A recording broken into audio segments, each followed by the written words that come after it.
Om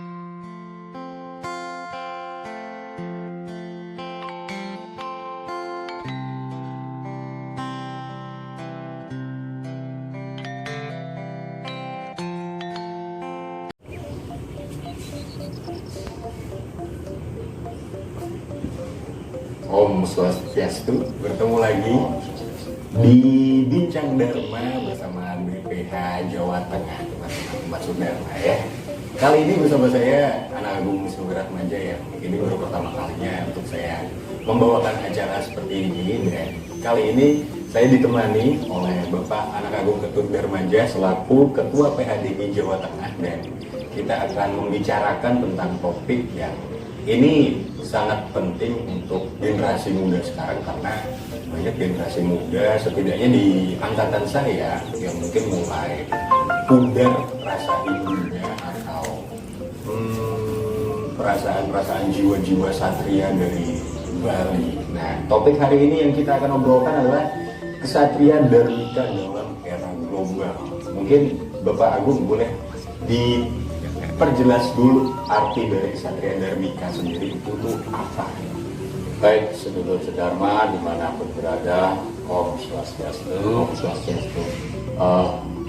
Saya sampaikan secara singkat bahwasanya kesatria Dharmika itu terdiri dari dua kata ya.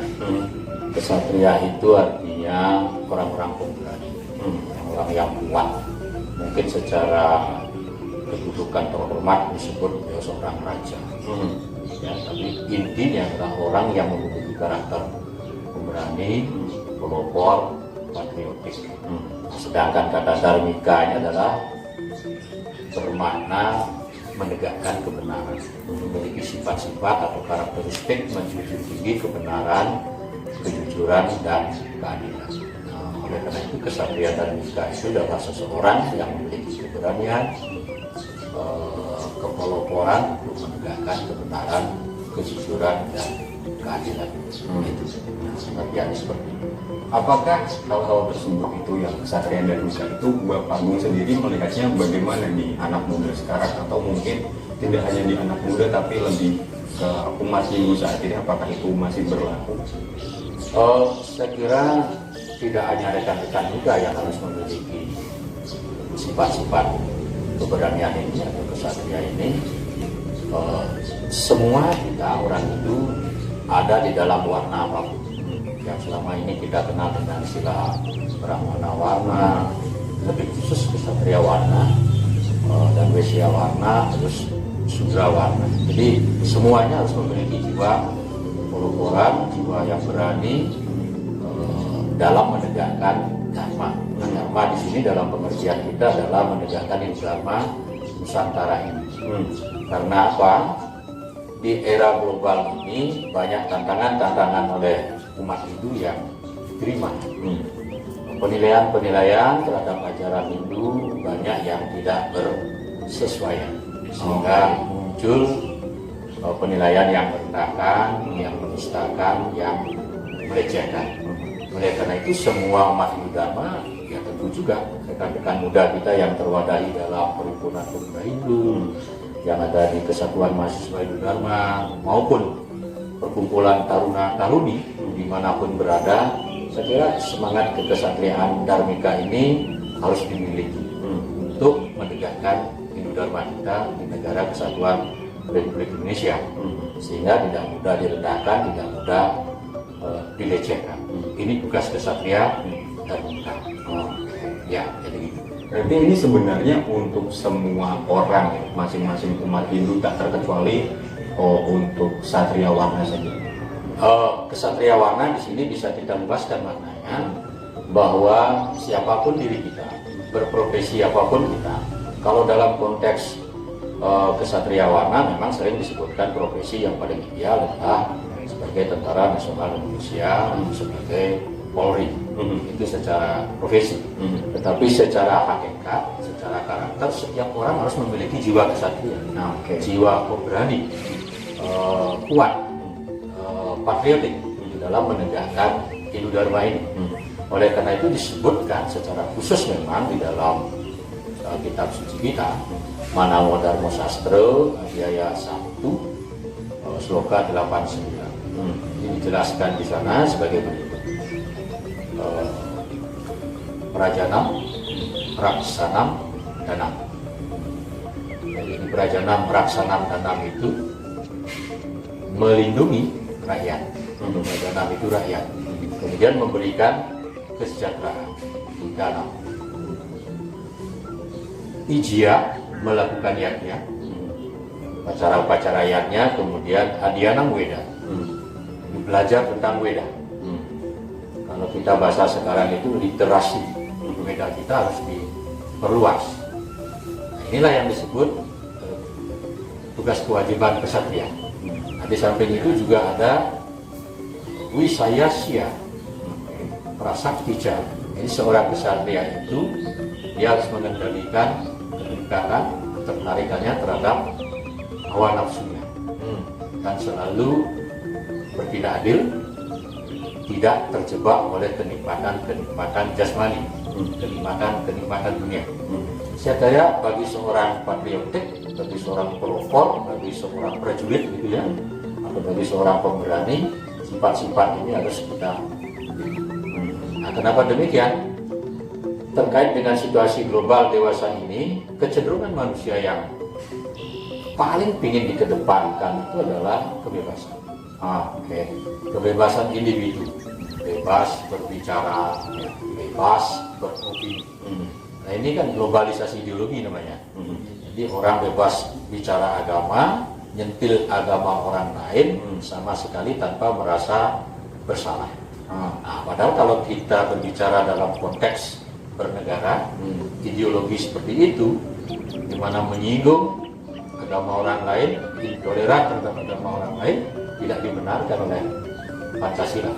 Nah, disinilah kesatria-kesatria itu dibutuhkan, ya, baik dari rekan-rekan muda seluruh umat itu, supaya bisa menyelesaikan ini. Kesatria Dharmika itu hadir dalam rangka menyelesaikan masalah supaya tidak muncul masalah lagi. Dia akan berlawanan dengan sifat kesatria adarmi. Jadi kesatria Dharmika itu berlawanan dengan kesatria adarmi. Berarti kesatria adarmi itu kebalikannya dari kesatria dharmika. Betul sekali. Jadi kalau kesatria adarmi itu cenderung menyelesaikan masalah gerasa gerusu, emosional, bahkan masalahnya jadi tidak selesai, bisa jadi muncul masalah baru, dan boleh jadi juga dirinya yang menyelesaikan masalah itu karena emosional bisa menjadi sumber masalah. Nah, ini yang tidak dikehendaki oleh ajaran suci kita. Maka kita harus bergerak berdasarkan karakteristik menyelesaikan masalah kesatria dharmika. Ya, karena tantangan di era global membutuhkan ini. Ya, oleh karena ini kita harus terus belajar, berlatih menyelesaikan masalah dengan semangat kesatria dharmika. Berarti boleh disimpulkan kalau misalkan ideologi utama dari kesatria dharmika itu adalah jiwa satria yang harus kuat. Apakah sesimpel itu aja untuk orang-orang? Tadi kan penjelasan Bapak sepanjang itu, mungkin banyak orang yang untuk anak-anak muda sekarang atau umat-umat sekarang yang tidak terlalu suka memperhatikan penjelasan yang lebih detail. Saya kira jiwa kesatria harus kuat, yes, tapi tidak hanya sebatas kuat.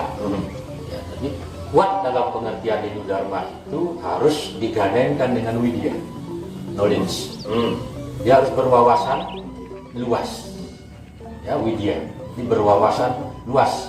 Kemudian orientasi kuatnya adalah untuk satyawada, berucap yang benar, menegakkan kebenaran juga. Jadi tidak hanya sekedar kuat terus ngawur, tidak hanya sekedar itu. Ya, jadi arahnya kita kuat, berpengetahuan luas, dari berbagai aspek ilmu pengetahuan dimiliki untuk menyelesaikan persoalan-persoalan atau konflik oleh seseorang, baik disengaja, direncanakan dan lain sebagainya, kita tidak tahu. Ya. Dengan demikian kuat, pengetahuan kita luas, kemudian kita menggunakan logika, pertimbangan akal yang sehat. Jangan justru kita sampai melanggar hukum negara. Itu akan berdampak justru tidak menyelesaikan masalah. itu tadi kita sudah bahas seberapa pentingnya dari sifat kesatria dharmika ini. Terus berarti pertanyaannya adalah ketika kita udah tahu ini penting, bagaimana cara menyesuaikannya sikap-sikap kita di era global seperti sekarang dengan modernisasi yang begitu banyak, bagaimana cara kita menyesuaikan ideologi ini dalam kehidupan sehari-hari, Pak? Pertama, di dalam Weda jelas disebutkan bahwa untuk kita mengadaptasi diri terhadap konflik-konflik yang ada, tentu kita lebih banyak memahami dulu ya, persoalan yang hadir ini persoalan seperti apa. Ya, jadi kita tidak semena-mena, tidak tergesa-gesa, dipelajari dulu persoalan yang datang. Oke, ini langkah. Setelah mempelajari persoalan tersebut, baru kita melakukan penilaian. Sejauh mana persoalan ini memberikan dampak yang negatif atau positif terhadap kehidupan Hindu Dharmaka. Nah, setelah melakukan penilaian begitu, ya, baru kita mempertimbangkan berikutnya hasil apa yang akan kita peroleh. Karena di dalam kitab suci kita diajarkan hasil akhir dari setiap penyelesaian persoalan itu harus santi, ya, harus damai, harus makmur, ya, harus harmoni, harus tetap bersatu. Ya tentu kalau kita orang Hindu, kita memang memiliki kepercayaan yang namanya hukum karma. Itu ada istilah kebenaran karma itu kan absolut. Ya. Nah, kalau pertimbangannya sampai di situ, itu pertimbangan vertikal orang per orang dari kita dalam hubungannya dengan Tuhan, dengan Hindu Sang Yang Widi. Nah, akan ada pertimbangan mencari kebenaran dalam bentuk yang lain. Yang saya katakan tadi, Satyawada. Kita berucap, bertindak tidak hanya berdasarkan kebenaran yang absolut, tapi kebenaran-kebenaran hukum positif. Nah, kita laporkan supaya mendapat keadilan di dunia ini, penyelesaian yang sebenar-benarnya, yang sebijak-bijaknya. Jadi tidak ada salah satu pihak yang diuntungkan, tidak ada salah satu pihak yang dirugikan. Inilah sikap adaptif dari seorang kesatria dharmika. Seperti itu. Oke, baik. Di sini saya mulai paham, berarti sifat kesatria dharmika itu juga adalah sosok pemimpin yang sangat bijaksana, yang sangat mengutamakan keadilan juga untuk seluruh umat. Berarti kita nanti ini kan di era globalisasi, jelas kita bersinggungan juga dengan agama lain. Bagaimana kita juga, apakah sifat kesatria dharmika ini bisa kita praktekkan juga untuk agama lain atau seperti gimana prakteknya? Kalau kita sudah berbicara karakteristik manusia, sesungguhnya ajaran Hindu itu tidak diperuntukkan hanya untuk orang Hindu, tetapi untuk seluruh sarwa prani, seluruh makhluk hidup. Jadi dia tidak dibatasi oleh karena kita orang Hindu, terus kesatria dharmika ini hanya untuk kepentingan hidup. Karakteristik kesatria dharmika ini berlaku universal, karena nilai-nilainya itu adalah mengangkat nilai-nilai kejujuran, kebenaran, dan keadilan. Ya, tentu seorang ksatria dharmika dia akan bekerja bertindak tidak dalam proses, tidak dalam rangka melukai siapapun, tapi dalam rangka mencari nilai-nilai kebenaran, kebenaran untuk semua, kesejahteraan untuk semua. Jadi sarwodaya.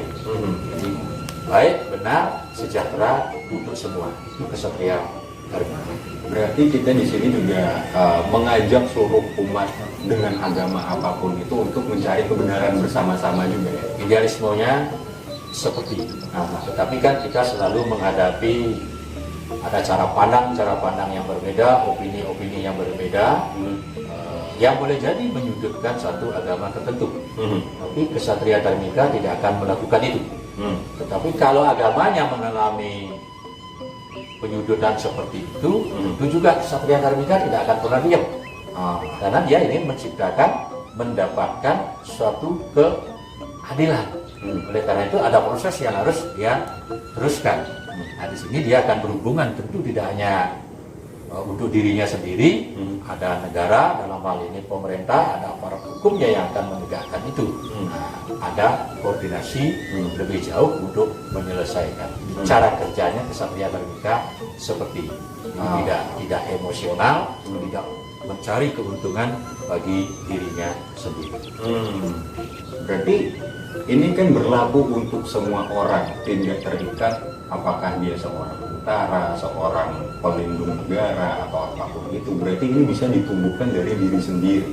Bagaimana kita sebagai umat Hindu mengawali untuk menumbuhkan sifat Kesatria Dharmika itu? Dari mana kita mulai belajar?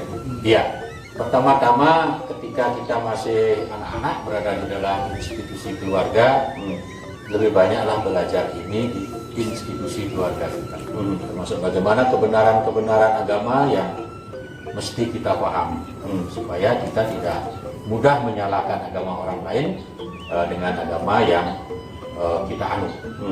Di sini pentingnya religius literasi, pembelajaran agama secara luas sebagai pijakan kita hidup bersama di institusi keluarga. Kemudian cari pergaulan-pergaulan yang seirama.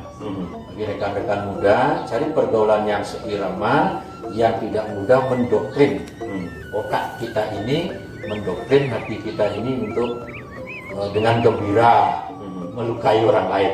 Kan sekarang ada orang dengan senang tertawa, senyum-senyum, tapi sisi lain dia melukai. Ini cari pergaulan yang seirama. Karena memang Sara Samuscaya pun mengajarkan tentang samsarga atau pergaulan pada orang-orang yang baik, pada orang-orang yang bijak. Kan teman Dharma Dumo Rangan Sarat Sarago Sang Sadhu Sireko Tutan. Jadi ketika kita menegakkan Dharma di muka bumi ini, bergaulah dengan sang saji, orang-orang yang bijaksana. Orang-orang sadhu itu tanarto tan kamo pidonio tan yasu. Dia tidak akan mengutamakan popularitas, ya, tidak mengedepankan hawa nafsunya, juga tidak ingin terkenal, ya. Jadi sireko tanarto tan kamo, tidak mengumpulkan harta benda. Di tanarto tan kamo pidonio yasati sang sajano dharma raksaka. Jadi Ksatria Dharma itu dikatakan sakti, sajana dia mulia, luhur, kalau dia memang betul-betul menegakkan dharma. Jadi dharma raksaka. Jadi silakan teman-teman muda bergaul dengan orang-orang yang seirama, memang dalam konteks menegakkan dharma. Jadi kalau kita bergaul dengan orang-orang yang suka mencari kepuasan nafsunya sendiri, warta peka makarata, mengumpulkan harta benda untuk tujuan-tujuan keduniawian, saya pastikan dia tidak akan bisa menjadi kesatria yang dharmika. Jadi seperti itu. Oke, berarti boleh saya simpulkan ini untuk seluruh Dharma juga. Ini tidak terikat dengan usia berapapun, kita bisa mulai dari masa anak-anak, masa remaja, masa kita dewasa. Dengan kesadaran penuh kita harus bertindak sesuai dengan ketulusan kita sebagai umat Hindu, menjaga bersama-sama keadilan dan mencari nilai kebenaran bersama-sama, dibarengi dengan pengetahuan, dibarengi dengan kekuatan yang adil agar tidak ada yang tersakiti dan kita bisa mendapatkan kedamaian yang bersama-sama juga. Mungkin Pak Agung mau memberikan pesan yang terakhir untuk seluruh Dharma. Saya kira sedulur sedharma, dengan adanya berbagai konflik yang muncul yang menimpa kehidupan beragama kita Nusantara ini, mari kita tetap percaya kepada pemerintah sebagai rasa bakti kita. Kita yakin pemerintah akan membuat seadil-adilnya. Tentu juga kita berdoa dan terus berupaya untuk mendapatkan keadilan secara benar. Jangan justru kita bertindak yang menghasilkan yang melanggar semangat toleransi beragama, intoleran, yang menyakiti, menyinggung perasaan orang lain. Ini sudah merupakan ajaran kitab suci. Mari kita tegakkan ajaran Dharma Raksati Raksita. Siapa yang melakukan Dharma, siapa yang menjaga Dharma, dia akan dilindungi oleh Dharma. Baiklah kalau gitu seluruh Dharma, kami harus undur diri dulu. Kita akan bertemu lagi di lain waktu. Kalau begitu saya Anak Agung Sumirat Panjia pamit undur diri bersama dengan Bapak Agung Ketut Darmanja selaku Ketua PHDI Jawa Tengah mengundurkan diri. Om Santi Santi Santi.